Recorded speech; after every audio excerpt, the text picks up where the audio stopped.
integrativos. Eu sou Luciana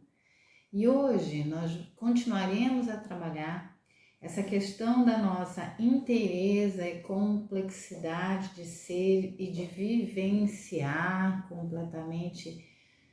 tendo nosso direito livre de escolha, mas estarmos cerceados, censurados a viver uma vida coletiva, social, fragmentada, particionada, especializante e ordenatória, outorgante de sanções, punições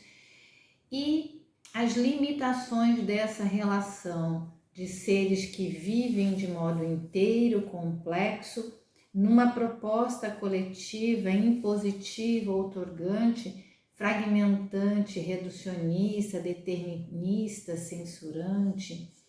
convencionada entre nós, e as proposições que vêm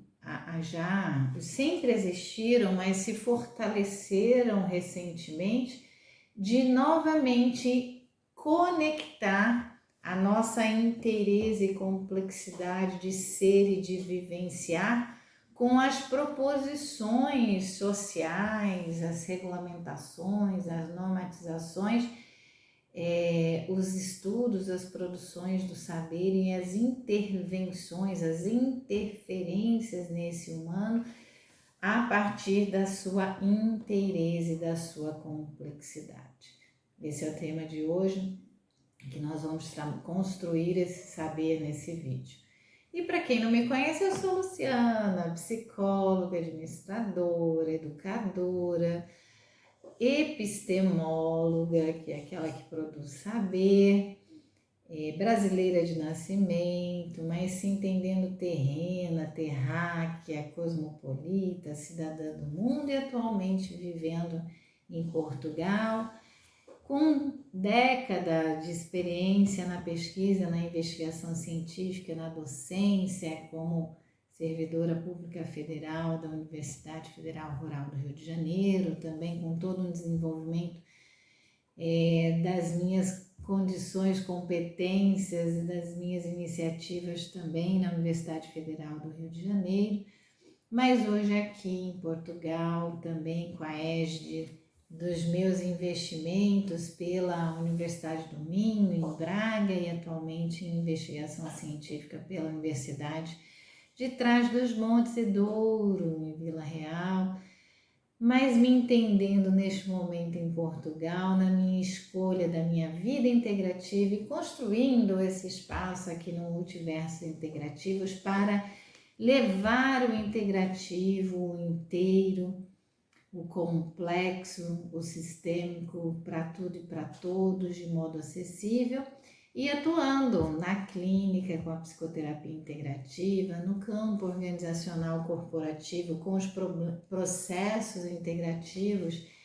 vivenciais, desenvolvendo mentorias, coaches, processos diversos integrativos, e eu estou aqui para construir este caminho, esse saber integrativo dos movimentos que, ao depararem com os limites da proposta fragmentada, especializante, reducionista, determinística, foi encontrando ao longo de séculos de foco central de poder proeminente impositivo, coercitivo em todos os sistemas sociais convencionais que outorgam, disciplinarizam, convencem, impõem no sistema de punição e sanções como único caminho, o caminho especialista, determinístico, reducionista a uma parte, especializante como única forma de ser, de viver, foi encontrando as suas limitações e foi construindo com o seu paradoxo da relação do inteiro e complexo sistêmico que se faz cada unidade viva como um organismo, um grande organizador de sistemas integrados,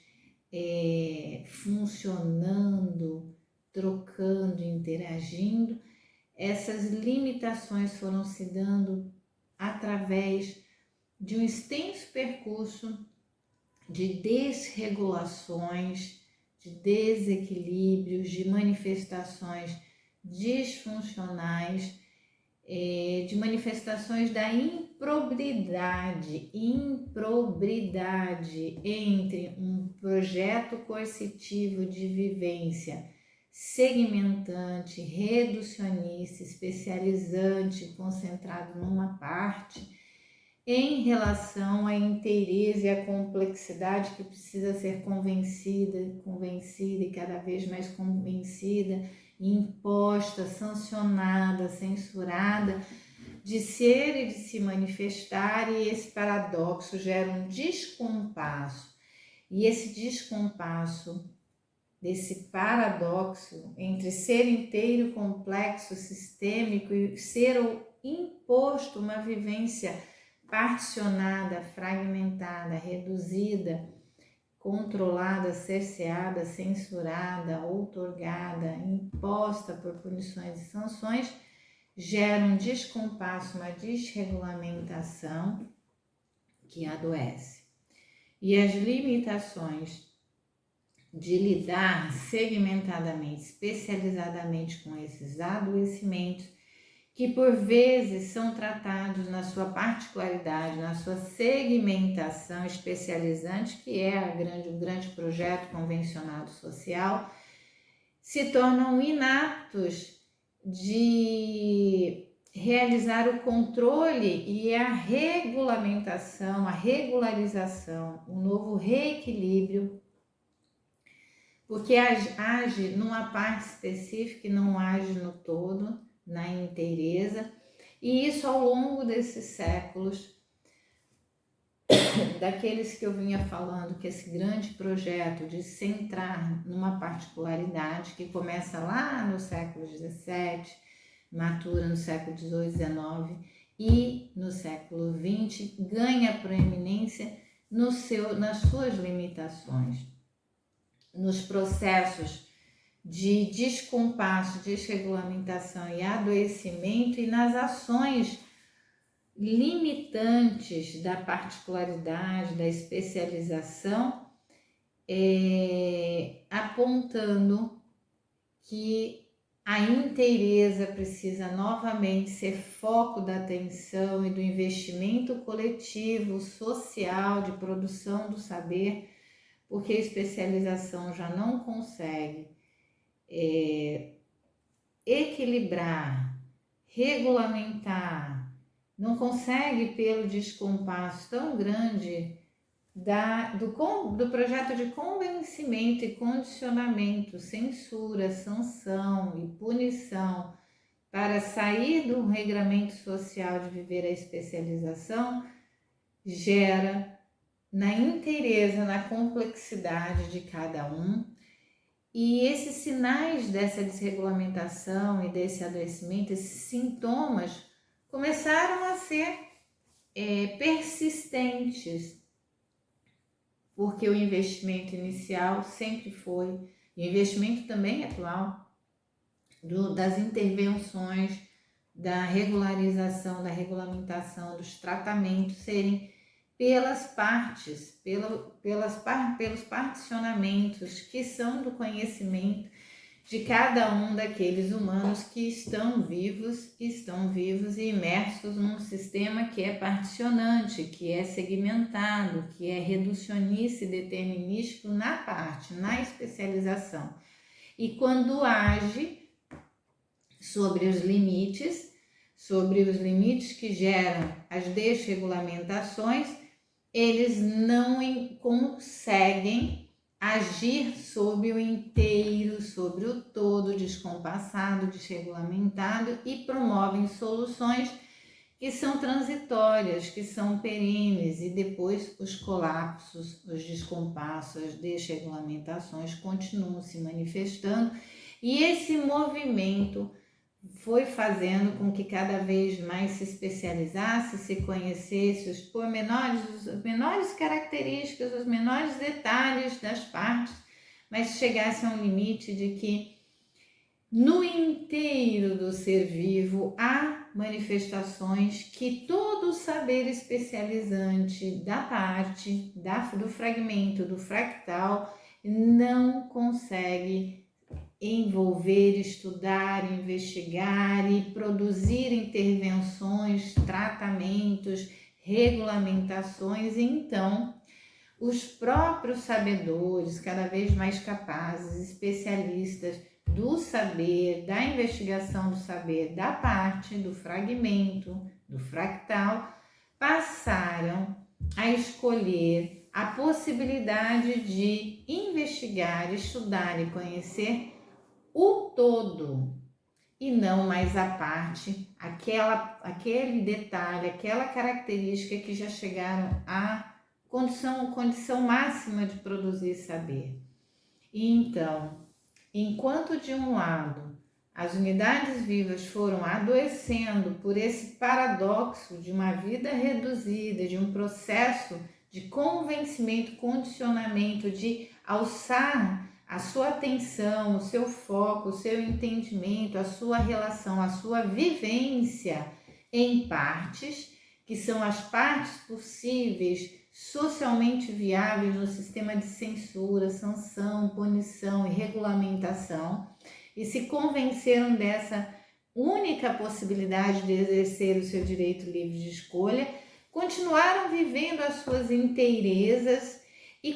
continuaram tendo colapsos dentro desse conflito entre a sua inteireza e o projeto fragmentado, especializante, particionado, reducionista e impositivo, coercitivo que precisam vivenciar. E esses descompassos, esses conflitos, essas crises foram tornando-se processos de adoecimentos que foram exigindo dos próprios produtores do saber, que são os epistemólogos e os educadores que transmitem esse saber, que todos os que trabalham na terapêutica, na área da saúde, com as suas intervenções especializantes, com os seus tratamentos, foram encontrando limitações e foram se deparando com desregulamentações, crises, colapsos, adoecimentos muito potentes, muito mais complexos, inteiros e sistêmicos do que as suas ofertas, as ofertas que conhecem de terapêutica, de tratamento, de intervenção, e precisaram extrapolar a fronteira do conhecimento especializante, disciplinarizante, reducionista, e daí começaram os investimentos das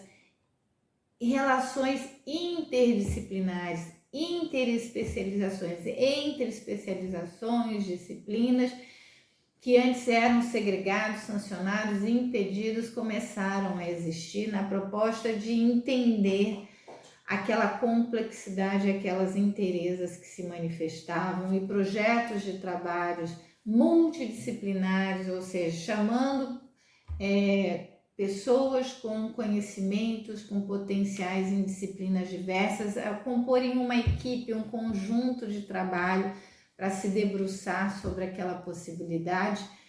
para a terapêutica e intervenção, como também na complexidade das relações organizacionais, corporativas, que também ao longo desse processo foram se fundindo, foram se tornando cada vez mais grandes complexos institucionais, corporativos, de produção de saber, de conhecimento, de bens, de produtos, de serviços, e também foram necessitando da fusão de possibilidades, porque a diversidade foi se constituindo, a troca entre pessoas de culturas, países diversos ali trabalhando, pensando o que a dimensão não era mais local, não eram de pessoas setorizadas no espaço físico pequeno ou um pouco maior regional, um pouco maior dentro de um país, mas já trocas entre pessoas de países diversos. O sistema de comunicação também foi crescendo, foi extrapolando o limite das disciplinas, e o que aconteceu com a extensa capacidade de armazenamento, digitalização de dados, troca de informações, criações de redes de interação com a nanotecnologia, com a miniaturização dos dispositivos e o acesso mais fácil, todos os movimentos na sua inteireza e complexidade foram aflorando as questões da necessidade de extrapolar o limite da disciplina, o limite do fragmento, o limite da redução e do determinismo, e a criar conjuntos de possibilidades que trabalhem a inteireza e que trabalhem a complexidade como um projeto maior em muitos níveis de intervenção, seja no adoecimento, no descompasso, na crise, no colapso da desregulamentação, a partir desse paradoxo de ser inteiro e complexo, vivenciar um projeto reducionista segmentado, fragmentado, impositivo, coercitivo e punitivo, seja a nível de um organismo vivo, adoecendo um organismo, ou adoecendo grupos de unidades vivas convivendo coletivamente, que vem ultrapassando as fronteiras que antes o fragmentado estabelecia e controlava, e tudo precisou, né, de um movimento de troca entre os especialistas das disciplinas, das áreas, a formação de equipes de trabalho de áreas diversas para trabalhos que mexem com o conjunto da inteireza e a complexidade que se dá. E esse movimento foi gerando a transdisciplinariedade, a superação dos limites que estavam ali definidos para o conhecimento, o saber, a produção que se dava de uma forma organizada e compartimentada, limitada e determinada em aspectos, em sub-áreas, dentro das áreas que vinham ao longo do tempo sendo definidas e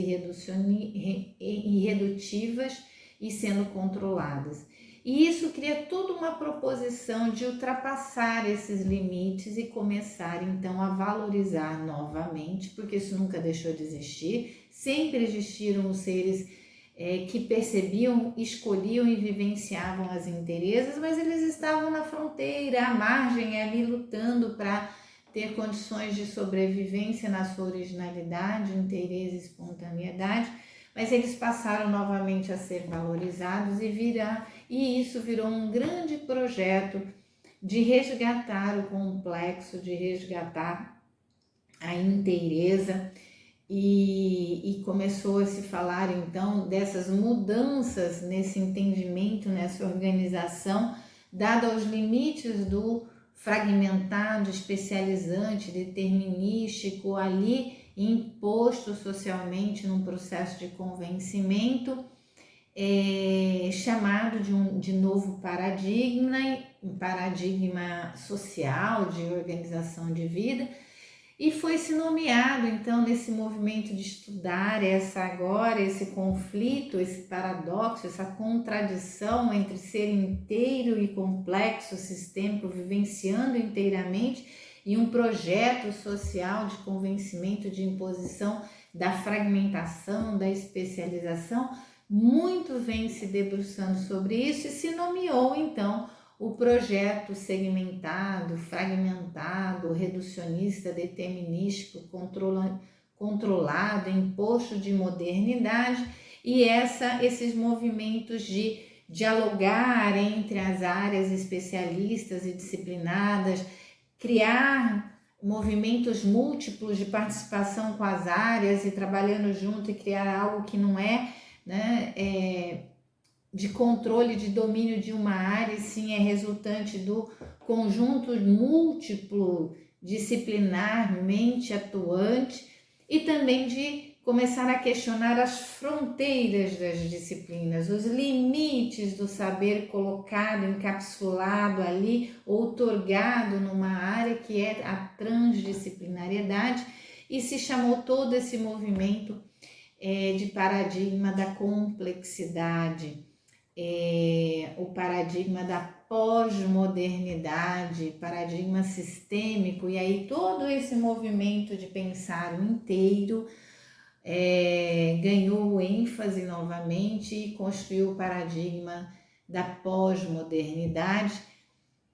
e vem se manifestando, vem vivenciando na sua troca, porque isso não substitui, exclui o paradigma da modernidade. A fragmentação e especialização, ela tem sua aplicabilidade, ela tem o seu escopo próprio importante, como também a complexidade e a inteireza, o sistêmico também tem a sua vigência, é o seu modo de vida. A verdade é que aí o movimento integrativo começou a surgir enquanto nomenclatura desses movimentos, porque o paradigma da modernidade, centrado no reducionismo, na parte, no fragmentado, quando único projeto, única viabilidade, porque favorece o controle, ele, ao ser questionado nas suas limitações, o surgimento daquilo que valoriza o inteiro, o complexo, o sistêmico, quanto o paradigma de pós-modernidade, ele não necessariamente surge para competir e excluir a modernidade. Ambos são partes, ambos na verdade não são partes, são movimentos que acontecem no inteiro, porque há movimentos no inteiro que se dão ali de aproximação na particularidade, e há outros que dependem do inteiro muito bem equilibrado, muito bem funcional, muito bem harmonizado para se manifestar. Então, e isso refletindo nos paradigmas da modernidade, que focaliza a parte, a especialização, o determinismo, a redução, e o paradigma da pós-modernidade, que põe o foco central no inteiro, no complexo, no sistêmico, eles são entre eles complementares entre si, e aí vem o integrativo dizer, eles precisam ser integrados, ou seja, conectados, eles precisam coexistir e não competir e serem um excluído pelo outro, assim como muitos outros movimentos que existem também, que às vezes são pendulares, são transitórios, também se fazem presente, existem no inteiro, na complexidade da inteireza, no sistêmico, naquilo que vai funcionando como um todo, como um organismo, que é o paradigma também chamado organismo, que é um entendimento chamado organísmico, que está dentro de toda essa proposição de resgatar o todo, o organismo, o sistema complexo, são sinônimos pelo paradigma da pós-modernidade, que surge a partir das limitações da modernidade, que reduz a parte, ao fragmento, e investe nele porque ele cria, favorece e determina, favorecendo o controle. Então, na verdade, a proposição integrativa é sustentar todas as possibilidades que se manifestam quanto fluxo, movimento, tanto quanto no aspecto que precisa funcionalizar ali uma parte maior, uma parte que compõe o inteiro que também está ali se manifestando, fluindo, e outras possibilidades que às vezes são mais perenes e transitórias têm que estar ali reveladas e serem possíveis de acesso das unidades vivas que vivem esse processo forçado da redução, da especialização, do fracionamento coercitivo e impunitivo pela organização social e todo o controle, e que se faz no adoecimento, na desregulamentação, no desequilíbrio, na crise, no colapso, porque é uma inteireza. E em muitos níveis desse colapso, somente as ações inteiras, sistêmicas, complexas, organísmicas é que conseguem novamente regular e, portanto, passaram a ser foco central e serem sobrevalorizadas pelo paradoxo da pós-modernidade, mas que não deve, quanto movimento integrativo, ser competitivo e excludente, e sim ser cooperativo e ser complementar, como o movimento integrativo vem trazendo a possibilidade. E assim, nós vamos encerrando, concluindo a construção do nosso saber integrativo nesse momento, sobre esse paradoxo coexistente entre a vida particionada e a vida inteira, e os investimentos e reverberações no colapso, na crise, no adoecimento, na desregulamentação, quanto motor aí de superação dessas limitações e criando os movimentos interdisciplinar, multidisciplinar e transdisciplinar, que vem existindo, mas que por defesa do integrativo tem que coexistir e não competir e excluir, e sim trabalhar cooperativamente com todo o saber, porque todo saber ou intervenção ou vivência particionada é particionada dentro de uma grande inteireza, e ela precisa ser considerada a vida da inteireza tanto quanto a particionada. Então, por hora, eu manifesto a minha gratidão profunda pela construção desse saber e convido aqueles que gostaram da construção desse saber que manifeste o joinha, o like no nosso vídeo, possa compartilhá-lo se assim acharem que deve. Aqueles que têm questões, sugestões, comentem o vídeo para que nós possamos acolher e desenvolver aqui. E aqueles que conferirem aí, de confiança no meu trabalho, tem o meu e-mail, o nosso e-mail para contato na descrição do vídeo, para que com profunda nobreza e gratidão desenvolvamos esses processos integrativos que lhes forem necessários e desejados. Por ora, eu manifesto a minha gratidão profunda pela construção desse saber integrativo.